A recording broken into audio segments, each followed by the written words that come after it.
On va commencer comme ça, pour que tout le monde puisse m'entendre, qu'on puisse se comprendre. D'abord, camarades de 2. Camarades de 2.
Là, vous m'entendez?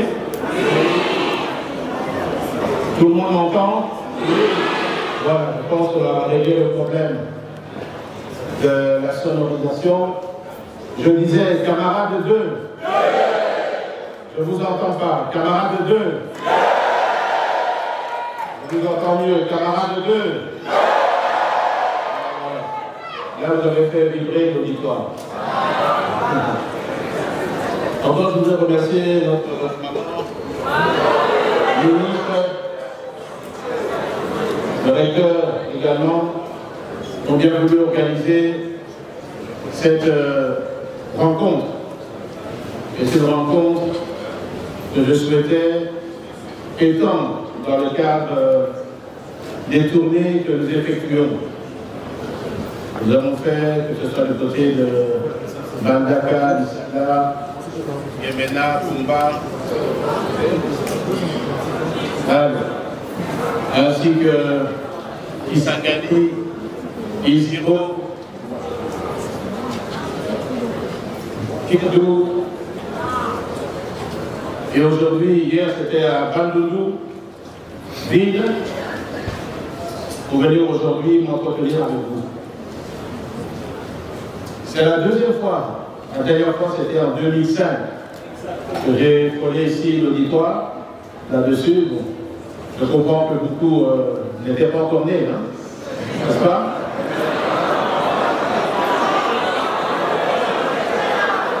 Il était là, il était bébé. Il y en a qui étaient là. Qui était là? Alors, vous avez doublé. Ça fait presque 20 ans, hein? N'est-ce pas? Et vous êtes toujours ici.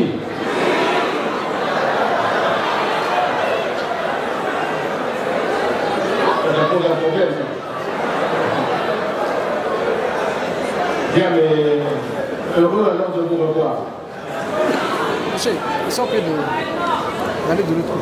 C'était important qu'on puisse venir ici, s'entretenir avec la jeunesse intellectuelle de notre pays, à travers, je dirais, la plus grande université, hein, la plus grande université de l'ensemble du pays, une des plus âgées d'ailleurs, de l'université, 70 ans, 70 ans. Donc, ça montre le degré d'expérience qu'il y a dans cette université et l'ancrage au niveau de la classe étudiantine. L'idée de venir ici, c'est pas simplement pour vous parler de la situation du pays, que traverse notre pays, mais c'est également arriver à vous faire prendre conscience de ce que traverse le pays et également peut-être vous demander d'entrevoir, de prendre goût dans ce que nous sommes amenés à faire et dont l'ennemi nous pousse à faire. Le Rwanda que je nomme ici dans notre pays. D'abord, je voudrais revenir sur l'invasion rwandaise. C'est la quatrième fois depuis 1996, avec l'arrivée du régime de M. Kagame. C'est la quatrième fois qu'on est attaqué. On est entouré ici de 9 pays, comme vous savez. On a plus de 9100, 9200 km de frontières avec 9 pays qui nous entourent. Il y a un seul pays qui continue à nous attaquer systématiquement. 1996, qui a amené le départ du président Mobutu. 1998, 2013, 2022. À un moment donné, il faut qu'on arrive à dire halte. N'est-ce pas? Il faut qu'on arrive à dire tous ensemble non et que c'est fini ces aventures. N'est-ce pas? Le Rwanda nous attaque pourquoi? Et vous ici, les étudiants de la classe, les cadres, les futurs dirigeants du pays que vous êtes ici. Certains d'entre vous ici pourront être des directeurs, des patrons d'entreprise.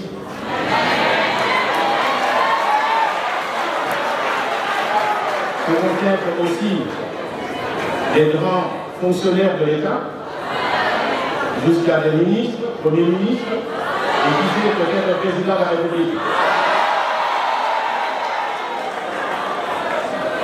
Donc, vous devez et vous avez le devoir de vous approprier de ce qui se passe aujourd'hui dans notre pays. Et vous avez le devoir de contribuer à apporter des solutions aussi dans ce qui se passe dans notre pays. Un président américain a dit, si vous ne vous occupez pas de la politique s'occupera de vous. N'est-ce pas? Je dis, c'est pas moi qui l'ai dit. C'est un président américain. Je dis ça pourquoi? Aujourd'hui, notre pays, la RDC, est occupé. La province Nord Kivu, Sud Kivu, notre province, où nos frères, nos sœurs sont envahis par l'ennemi.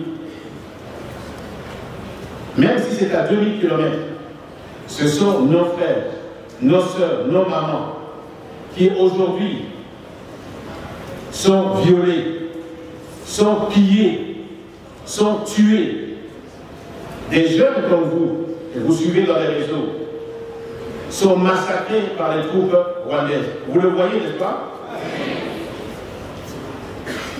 Et ça, c'est inacceptable. S'ils veulent tuer, qu'ils tuent chez eux. Même si c'est inacceptable, mais qu'ils ne tuent pas chez nous.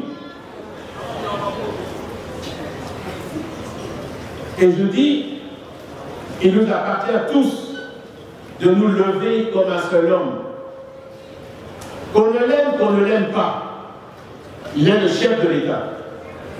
Il y a eu des élections dans ce pays, n'est-ce pas? Oui. Nous avons tous contribué, tous participé. Et beaucoup de leaders dans ce pays. C'est ça qui a fait la force et la crédibilité également du président pour qu'il puisse être élu à plus de 74%. N'est-ce pas? Oui. Personne n'a contesté ça, sauf les gens de mauvaise foi, qui sont d'ailleurs insignifiants.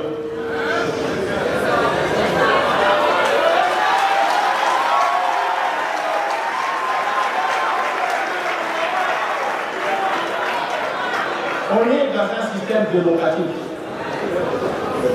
Moi que vous voyez en 1998, j'avais décidé de prendre les armes contre un pouvoir dictatorial, le pouvoir de l'AFDL, qui nous avait déjà amené ici la colonisation rwandaise. Peut-être vous étiez jeune, peut-être vous n'étiez pas né, mais d'autres, à mon avis, étaient ici, ont connu ça ou pas?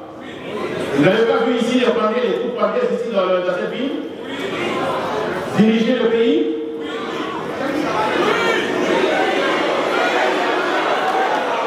Mais, si vous ne savez pas, il faut demander aux parents qui vous expliquent ce qui s'est passé ici. Les troupes rwandaises étaient ici. Le chef d'état-major des forces armées congolaises, vous imaginez l'humiliation qu'on a subie ici, en nous imposant, en acceptant par un monsieur qu'ils ont pris et mis à la tête de ce pays de dire que l'armée congolaise, la grande armée congolaise, est dirigée par un Rwandais. Est-ce que ce n'est pas un signe de mépris qu'ils ont vis-à-vis de nous? Tous les services de sécurité étaient entre les mains des Rwandais. C'est à ce moment-là qu'a commencé la désarticulation de notre armée nationale. Et ça a été fait sciemment. Cette désarticulation a été faite sciemment. Est arrivé le pouvoir de l'AFDL, suivi du pouvoir du PPRD, qui est le prolongement de l'AFDL. C'est un changement de nom, qui a simplement eu comme objectif de détruire notre armée et de vendre le pays. Vous suivez les réseaux. Vous avez suivi le ministre Zangui. Vous l'avez suivi? Vous n'avez pas suivi? Vous avez suivi qu'il a dit, les vérités qu'il a dit. Vous allez comprendre dans quelle situation nous étions avant l'arrivée de notre chef d'État, le président Félix Antoine Tshisekedi Tshilombo.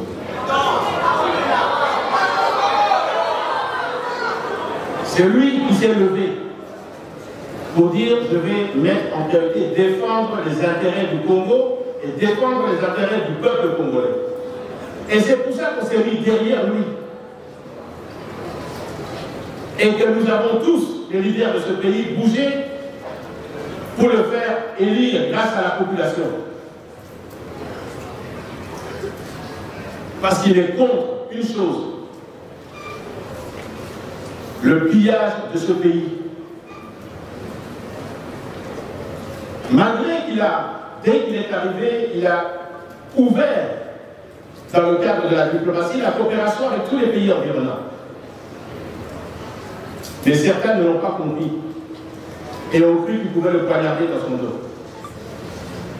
Mais, et c'est pour ça que je l'apprécie, le président de la République, il s'est levé, il a dit non. Aujourd'hui, on peut avoir des différends entre nous, nous les Congolais. On est issus de plusieurs partis. Mais nous avons le devoir d'abord, aujourd'hui, plus que hier, d'être tous unis, de laisser tous nos différends de côté. Qu'on soit du nord, du sud, de l'est, de l'ouest, du centre du pays, on est tous Congolais, n'est-ce pas? Oui. Et ça, personne ne peut nous empêcher de parler le même langage.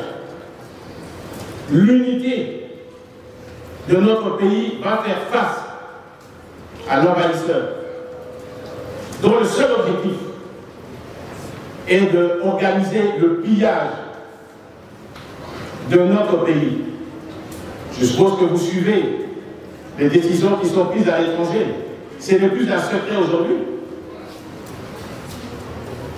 Vous le suivez? Lorsque le Parlement européen a décidé de suspendre des accords qui avaient été faits pour organiser l'extraction de nos mines, comme si ça regardait le Rwanda. Si le Rwanda a des mines, qu'il le fasse chez lui. Mais nous savons ce qui se passe chez nous, avec nos mines, l'or, le coltan, la cassitérite. C'est ça l'objectif de cette guerre. Tout ce qu'on vous dit là, oh, les FDLR, le problème des ethnies, il y a des ethnies ici, parmi les plus de 470, qui sont encore plus minoritaires que certaines ethnies qu'on parle là. Même dans le Sud Kivu.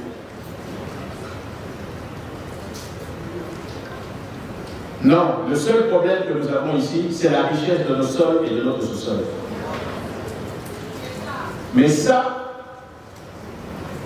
appartient au Congo. Le Congo aux Congolais, le Rwanda aux Rwandais, l'Ouganda aux Ougandais, le Burundi aux Burundais, et ainsi de suite. N'est-ce pas? Et si nous avons des problèmes chez nous au Congo, qu'on nous laisse régler les problèmes entre nous les Congolais. Et que personne, aucun voisin ne peut prétendre venir régler les problèmes propres aux Congolais. Et ça ne leur donne pas le droit de mettre leur armée chez nous pour tuer nos frères, nos fils, nos soeurs, nos parents, chez nous, dans notre pays.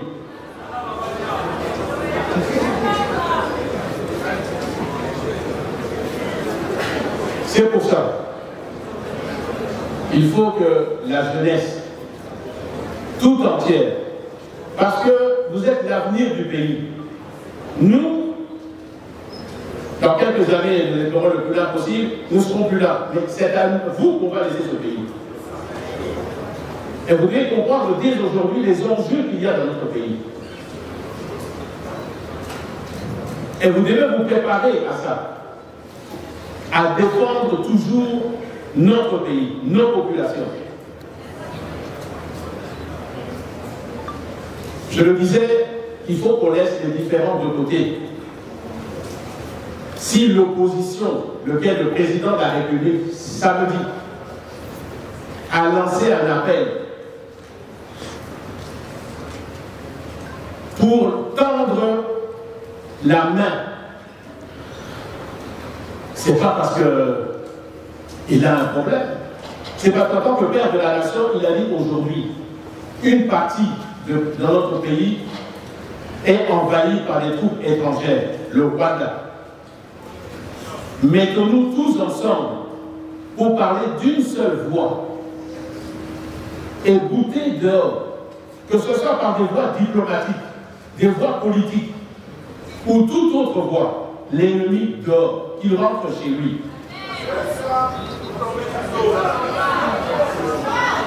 À la suite de ça, quand nous aurons réglé cette question, et nous allons la régler, je vous demande de faire confiance au chef de l'État.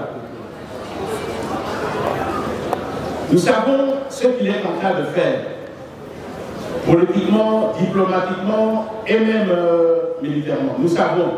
Je vous dis, faites-lui confiance. Il est dans le bon. Nous, peuple congolais, les partis politiques, accepter la main tendue du chef de l'État. S'il a tendu, c'est pour parler du pays, de nos terres qui sont envahies, de nos frères, de nos sœurs qui sont aujourd'hui sous l'occupation des troupes rwandaises. Qu'on ne vous trompe pas. Moi, j'ai été ministre de la Défense. Nous savons exactement contre qui nous nous battions. Nous avons des instruments technologiques qui permettent de voir ce qui se passe sur tout le territoire. Nous avons les photos des troupes qui sont devant et qui sont engagées devant nos troupes. Vous ne pouvez pas vous tromper. La tenue des forces rwandaises complète, les armes utilisées. Ce sont bien des troupes rwandaises. D'ailleurs, c'est le plus de la secret, puisque même les Nations Unies l'a il a demandé le départ de toutes ces troupes. N'est-ce pas? Donc, ce n'est pas ce que nous attendons, c'est ce que nous disons depuis des mois. Et aujourd'hui, ils ont eu le courage de le dire aussi. Les preuves sont là. Donc je dis, quand le président de la République lance et tend sa main, c'est pour d'abord réunir tous les Congolais face à cette invasion, parce que ça nous concerne tous. Ce qui se passe à Bukavu ou à Goma, que ce soit à Buchuru ou Massissi, d'Iragongo, au niveau du Sud Kivu. Mais ce sont des scènes aujourd'hui que parfois on n'ose même pas regarder. Mais on tue, on massacre. Ce qui se passe là-bas, si nous ne nous lèvons pas comme un seul homme derrière le commandant suprême des armées, et que nous n'envoyons pas tous un message aux envahisseurs que non, 3 fois non, nous ne voulons pas d'une invasion et nous ne voulons pas que vous continuiez à rester sur notre territoire. Et vous risquez demain, comme certains sont en train de le dire, de trouver les Rwandais ici. Mais vous aurez des yeux pour pleurer. Parce que vous voyez que ce qui se passe, le comportement qu'ils ont là, ils ne vont pas l'avoir ici. Mais on a déjà vécu ça ici, ça ne nous a pas suffi.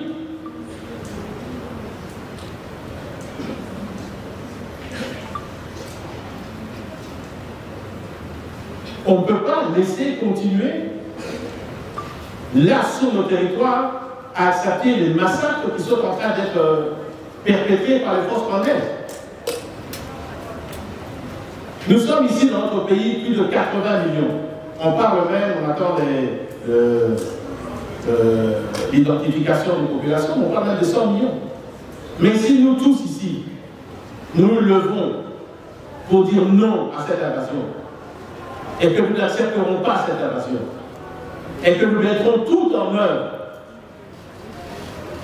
je pense que dans cette grande force, le Rwanda n'a pas compris qu'il doit arrêter son aventure au niveau des RDC. N'est-ce pas?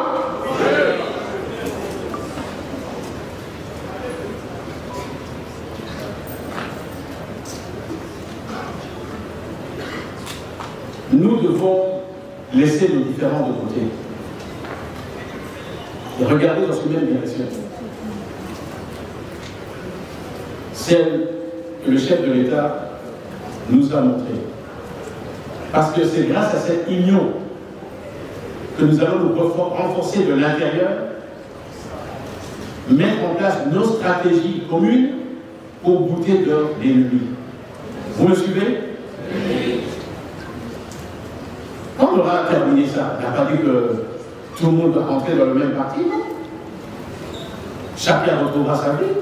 Et on ne demande pas de nous aliéner de nos partis politiques. On demande de nous unir sur une même idée, une seule idée. La défense de la patrie. Une seule idée. Nous mettre tous derrière nos forces armées. C'est ça l'idée de ce que le président de la République a lancé. Je pense que vous l'avez suivi samedi. Vous l'avez tout suivi? Vous l'avez pas suivi? C'est incroyable.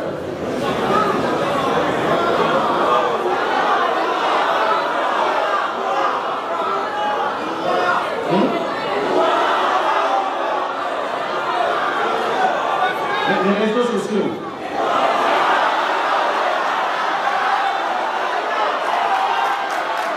Ça ne fonctionne pas. Mais la majorité a suivi et je suis sûr. Mais pas suivi. Donc il faut quand même que c'est la télévision. On va le dire au ministre de la communication. On va lui envoyer le message. Si alors le ministre ici nous entend, on va lui demander ça. C'est un message qui est important. Très important. En résumé, le président de la République veut l'union de tout le peuple, l'union de la classe politique, de la société civile, derrière un projet, nous unir pour mettre dehors l'ennemi. Deuxièmement, pour qu'on soutienne nos forces armées. Après, je vais vous dire comment on peut le faire.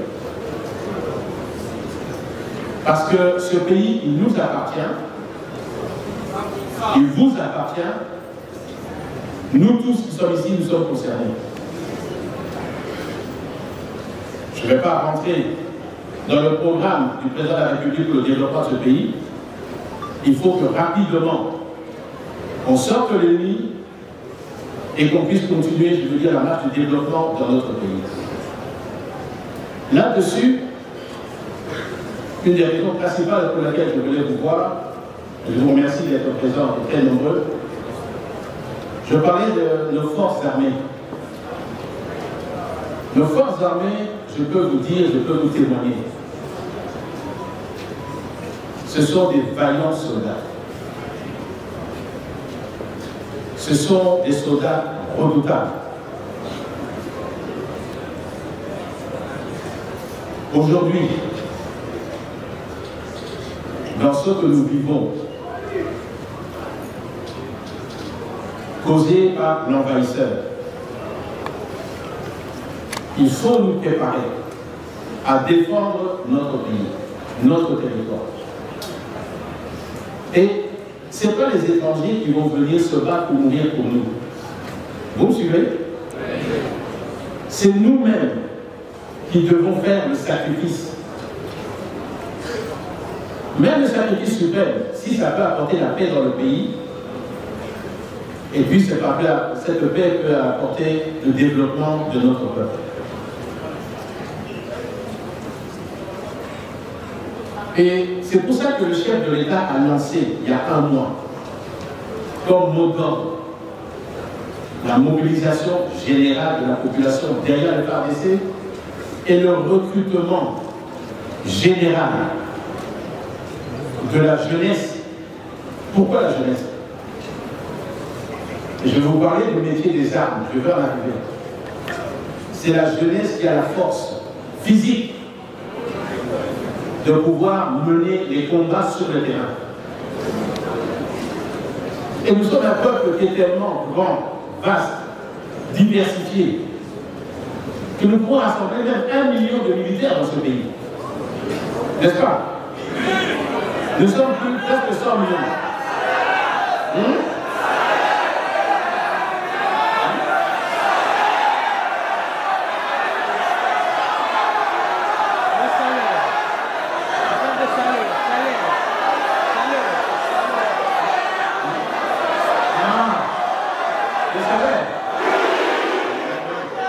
Le président de la République j'ai suivi.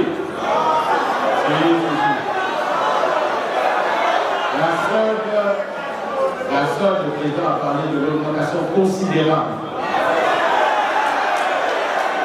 Vous le saurez, je ne suis pas le porte-parole de l'armée, non du gouvernement, mais je l'ai entendu. Et même au niveau de le mot d'adresse que le président de la République a tenu samedi, il a parlé de primes énormes, considérables pour tous les militaires qui sont au front. Alors, vous savez, hein, je vais vous donner un exemple. Lorsqu'il a s'agi de défendre la partie, les militaires que j'avais recrutés en 1998 jusqu'en 2003, vous voyez qu'ils étaient payés. Je vais vous dire, ce qui les animait, c'était le sens patriotique, de pouvoir d'abord défendre la nation.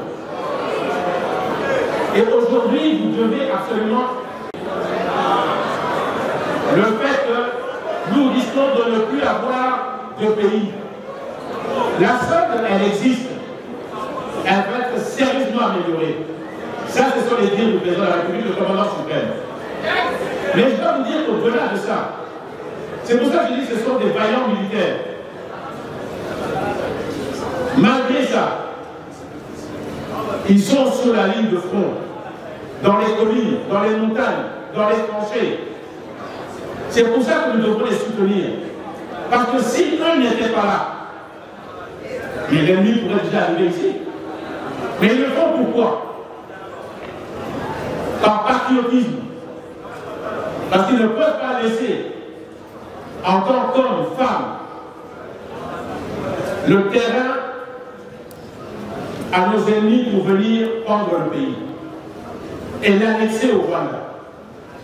Parce que ceux qui se préparent, c'est ça. Vous entendez parler de balkanisation, balkanisation, balkanisation. Ça ne vient pas par hasard. C'est le projet qu'ils ont aujourd'hui. C'est le projet qu'ils ont aujourd'hui, c'est mettre une marionnette ici et ensuite organiser la balkanisation du pays. Je vous le dis, retenez, ça n'arrivera pas, mais c'est ce qui est dans leur tête. Et c'est ce qu'ils veulent faire. Vous comprenez? Est-ce qu'on peut laisser faire ça? C'est pour ça qu'on doit tous se lever pour bloquer ce projet.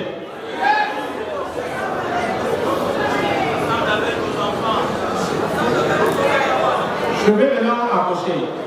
Pour arriver à stopper, à bloquer. C'est pour ça qu'on s'adresse, le président de la République s'adresse à la jeunesse. Le fer de lance de notre pays, l'avenir de demain, c'est de pouvoir soutenir notre armée, les FARDC, mais également intégrer l'armée. Et je veux dire pourquoi je suis spécialement venu ici. Parce que ici, c'est la crème de la jeunesse. Comme d'autres universités aussi, vous retrouvez la crème de la jeunesse. Je ne vais pas citer toute l'université qui s'engage, Lubumbashi, Bukavu, Goma, enfin, dans tout le pays. La première plus grande université ici. Et le message, j'espère, passe ça dans les autres universités. L'armée a besoin aussi de cadres, de ce qu'on appelle des officiers. Parce que le rôle d'une armée, c'est de pouvoir sécuriser le territoire, sécuriser les frontières, sécuriser les biens et les personnes. Ce n'est pas des robots, ce sont des êtres humains qui le font. On a besoin de ce qu'on appelle les troupes, les fantassins, l'infanterie. Mais on a besoin de cadres qui dirigent les troupes, n'est-ce pas? Et c'est pour ça que je viens vers vous, la jeunesse estudiantine, qui étudie, qui analyse.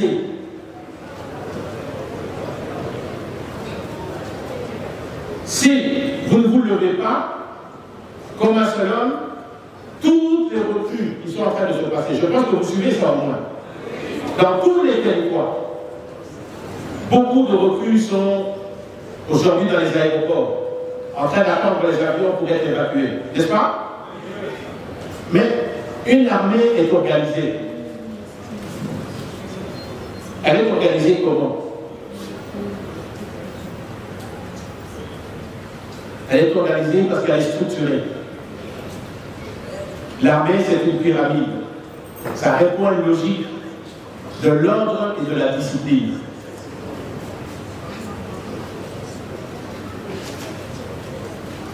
L'armée est une politique de défense. Vous avez les défenses civiles qui sont la police et les défenses militaires qui sont l'armée. Là-dessus, vous avez parfois aussi, dans certaines situations, la conjonction des deux. Lorsqu'il y a des débordements au niveau de la police, les militaires interviennent. Ça, c'est la politique de la défense. Où je vois l'arrivée, ça c'est le commandant suprême, vous le connaissez bien sûr. Le commandant suprême, vous ne connaissez pas? Voilà, ça c'est l'organigramme de l'armée. Dans l'organigramme de l'armée, vous avez sur un mur au-dessus le commandant suprême, le président de la République, le commandant suprême de l'armée et de la police nationale. En dessous de ça, vous avez le ministre de la Défense. En dessous du ministre de la Défense, vous avez l'état-major général, le chef d'état-major général, n'est-ce pas? À côté, en dessous du chef d'état-major général, vous avez ce que vous comprenez, les forces, la force terrestre, la force aérienne la force navale.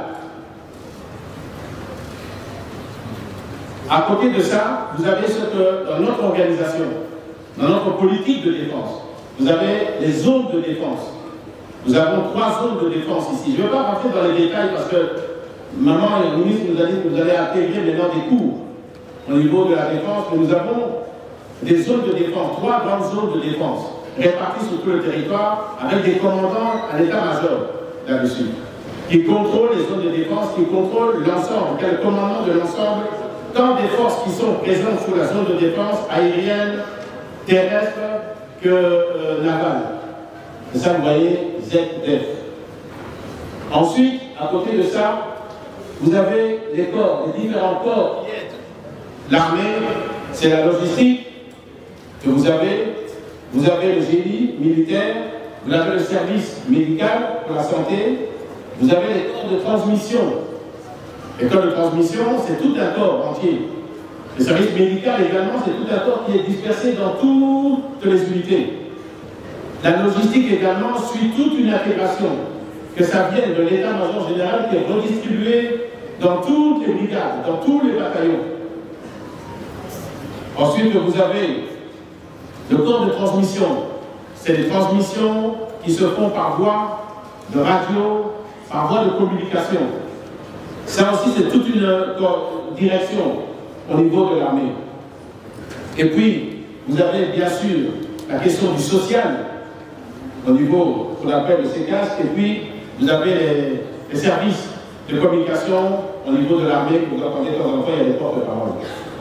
En dessous de ça, vous avez encore les aumôniers, ça existe, donc on va parler des aumôniers, et vous avez aussi toute une série d'écoles militaires.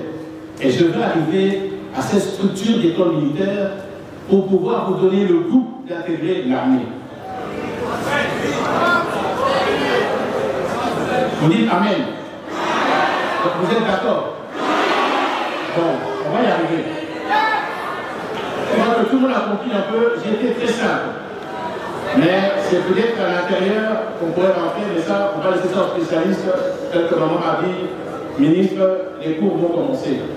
Mais c'est ça la structure de l'armée qui repose sur un commandement. C'est ce qu'on appelle le principe du commandement unique au niveau de l'armée. C'est ça qui reste sur l'efficacité. Quand le commandant suprême donne des ordres, c'est réparti directement au niveau des zones, au niveau des régions militaires, au niveau des commandants des différentes forces aériennes, si c'est l'aérien, terrestre et naval. Tout ça, c'est ce qu'on appelle l'interarmée. D'accord? Ok. On continue. Oui, c'est le même tableau. La force terrestre, c'est la force la plus importante. Je néglige pas la force navale, qui joue un rôle important. Ou bien la force aérienne qui est une force de soutien, d'appui pour le transport des militaires, le transport des équipements, le transport des munitions. Elle peut également agir aussi lorsqu'il y a des catastrophes naturelles, pour pouvoir aider, que ce soit la Croix-Rouge pour les médecins. Elle joue également ce rôle. On a des avions au niveau de la force aérienne. Mais la force terrestre, c'est la force qui contient le plus grand nombre d'éléments là-dessus. Parce que c'est elle qui est mobilisée sur le terrain. C'est cette force terrestre.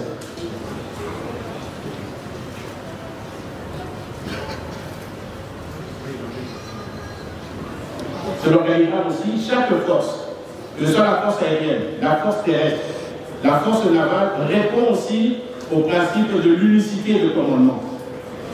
Les ordres qui sont donnés par le commandant suprême au commandant de la force terrestre sont répartis immédiatement au niveau géographique et au niveau des différents responsables. Je voulais vous dire que notre pays, je le disais tout à l'heure, est entouré de 9 pays. Les plus grands pays, nous le partageons en nombre de kilomètres, il y a le Congo, la République du Congo, il y a également la République d'Angola. Vous avez plus de l'ordre de 2400 et 2500 kilomètres. Mais le plus petit pays où nous partageons 217 km, c'est ce pays qui nous rend chaque fois. Hein? Comment?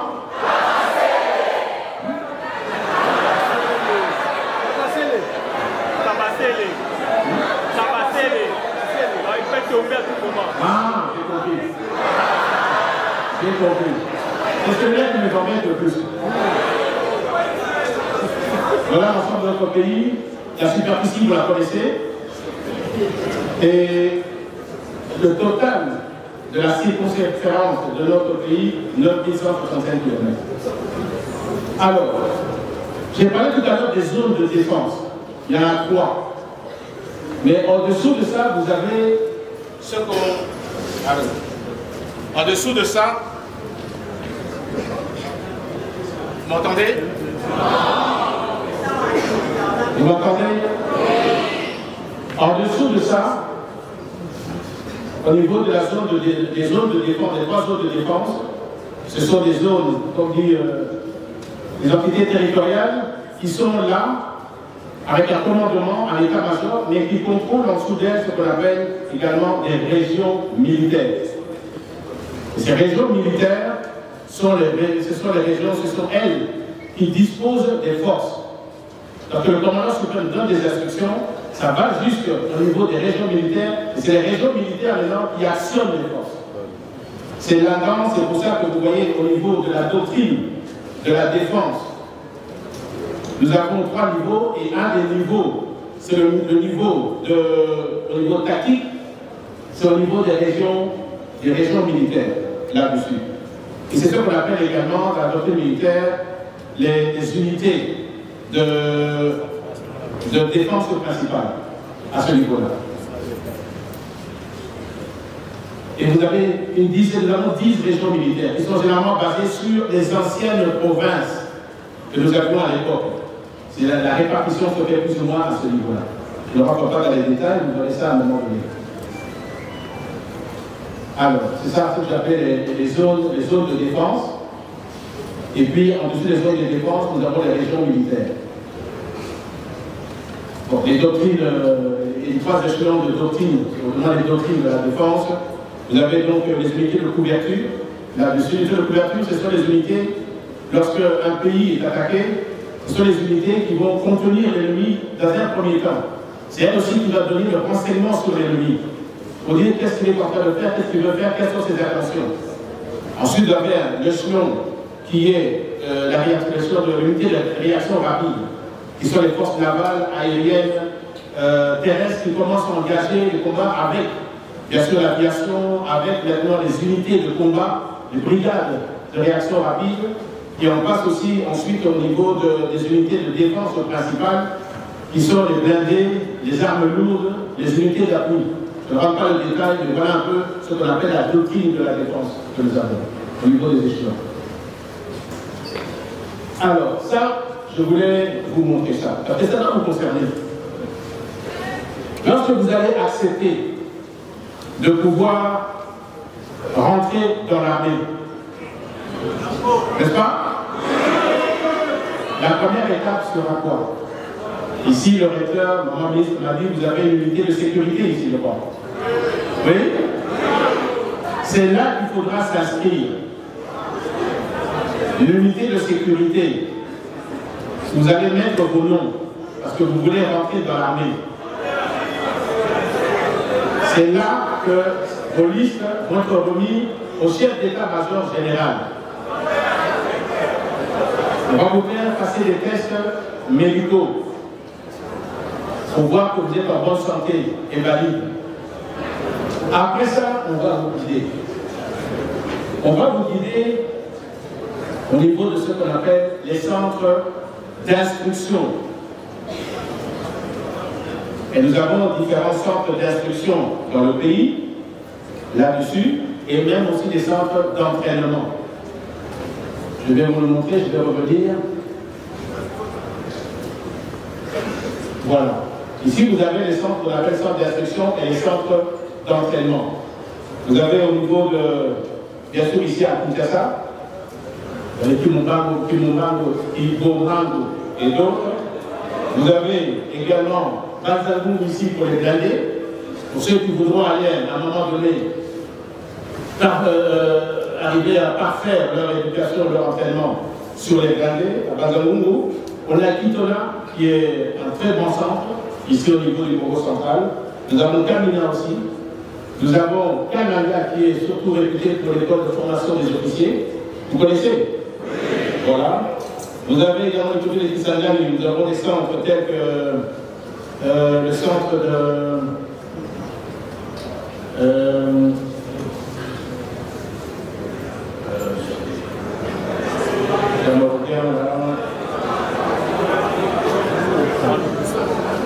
Baouma et Lukusa. Voilà. Baouma, Lukusa, la deux centres là-bas. Moura également du côté du Qatar, du côté de l'Éclaircie, nous avons aussi des centres. Nous avons des centres dans tout Coca-Cola également. Vous avez connu également là-dessus aussi. Il y a plusieurs centres sur lesquels vous pouvez être dirigé pour aller suivre vos centres pour suivre l'instruction. Alors, pourquoi on a besoin de cadres? Parce que au niveau de l'armée, après avoir parlé de la première colonne, c'est surtout les centres que nous avons d'instruction et d'entraînement, mais on a également ce qu'on appelle des académies militaires qui sont là pour former également nos futurs officiers et sous-officiers. Nous avons également ce qu'on appelle le groupement des écoles militaires. C'est toute une structure. Parce que je vous disais dans l'organigramme que nous avons ce qu'on appelle le groupement des écoles militaires. Il y a un chef d'état-major général qui s'occupe de l'ensemble des écoles que nous avons. Et elles sont réparties en différentes branches. Et donc, par exemple, dans la branche de groupement des écoles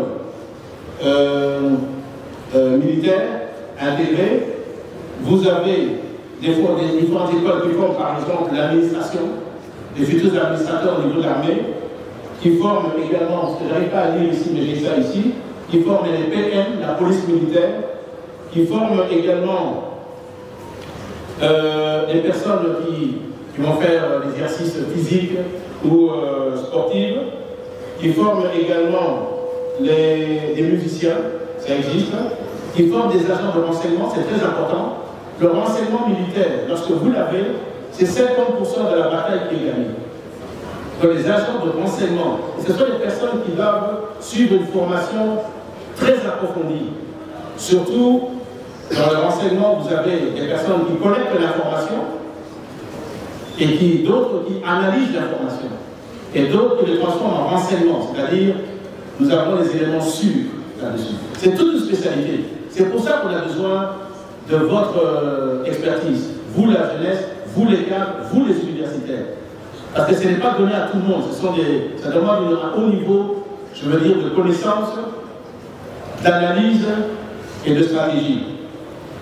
Vous avez également l'école des langues, vous voyez, là-dessus.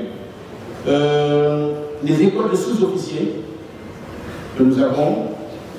Les écoles également d'officiers. Les écoles qui vont organiser aussi, vous apprendre la transmission, c'est-à-dire tous les messages, comment les messages doivent être codés, doivent être transmis, codés au niveau de toutes les unités. Sur ça, le génie militaire que vous entendez, qui construisent également là-dessus, pas simplement pour l'armée, mais également ils peuvent intervenir au niveau aussi des travaux, de l'infrastructure au niveau du pays. Vous avez ce que vous entendez, des écoles de guerre, même ici à Kinshasa. Nous avons des écoles de guerre ici, des écoles d'administration militaire. Nous avons également plus haut niveau, lorsque vous franchissez toutes les étapes, nous avons le commandement des états-majors. Là, c'est pour les gradés qui arrivent. Et puis vous avez le commandement des brevetés d'état-major. Vous avez une grande ici école de formation, le CHEST, c'est également une école qui forme également des cadres au niveau du commandement militaire. Tout ça, c'est pour vous dire que vous pouvez être bien guidé au niveau de l'armée. Ce n'est pas pour vous arriver pour vous demander qu'est-ce qu'on fait, non. Après la formation que vous avez, si vous quittez ici, vous irez certainement à d'autres qui vont à Kananga, d'autres qui vont ici du côté de Akitona, d'autres qui sont sur place, d'autres du côté de Kamina, d'autres du côté de Moura. Mais au niveau des officiers, la formation peut aller au niveau de Kananga également. Kitona aussi forme, Moura aussi forme. Voilà, ça c'est pour vous donner un éventail et j'espère pour vous donner goût à rentrer dans l'armée. N'est-ce pas? Voilà. J'espère que vous m'avez compris Voilà. Donc, je ne voulais pas rentrer dans les détails, parce que ce sont des cours qui durent parfois, même parfois au niveau des... Pour sortir sous-officier au niveau du Canada, vous pouvez faire même 9 mois, même 1 an et demi parfois.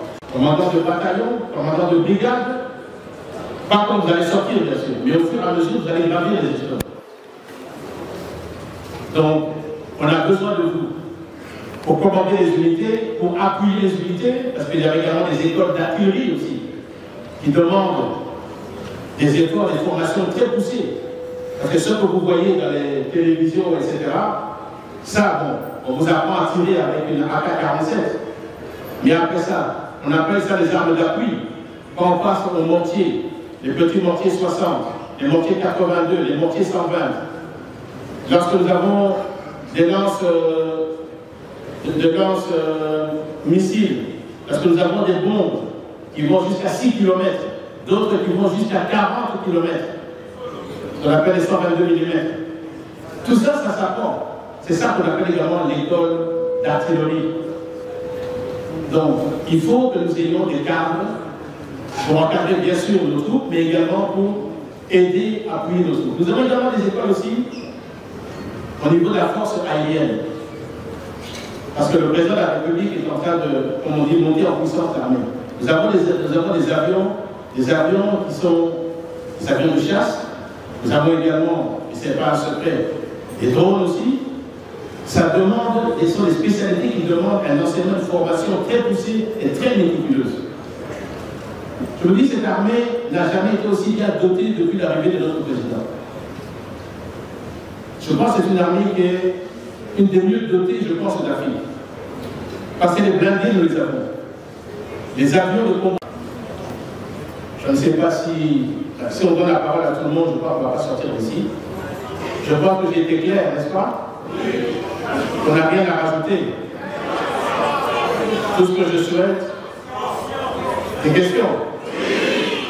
Alors, combien de questions? 5, 10, 10 questions alors. Alors, venez ici, vous voyez le micro.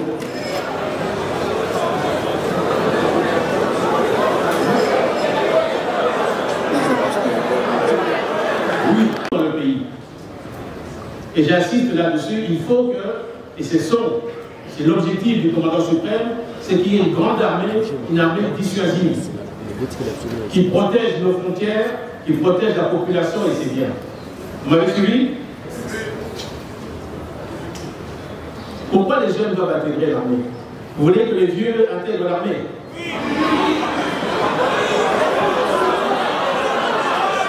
Mais les vieux sont à tous les niveaux. Mais ceux qui vont marcher pendant 20 et 30 km par jour, est-ce que la jeunesse n'a pas plus de facilité? Et en même temps, en portant 20 kg sur son dos, d'armes et de munitions. Mais, je dis, si vous voulez que les vieux entrent, il y a ce qu'on appelle dans l'armée les réservistes, l'armée de réserve. Ça aussi, c'est une manière de pouvoir aider et servir l'armée. D'accord? On nous a demandé pourquoi les cadres d'aujourd'hui. Alors peut-être que je me suis mal expliqué. C'est parce qu'on a besoin de personnel pour diriger ensuite, appuyer, soigner, renseigner, appuyer avec des armes. Tout ça, ça s'apprend. Et vous êtes, en tant qu'intellectuels, des personnes qui ont la capacité de rapidement d'apprendre et ensuite de diriger les unités qui seront mises à votre disposition. Vous m'avez suivi? C'est pour ça qu'on a besoin de cadres. J'ai dit la condition d'éligibilité, c'est 18 ans et être en bonne santé. Là-dessus.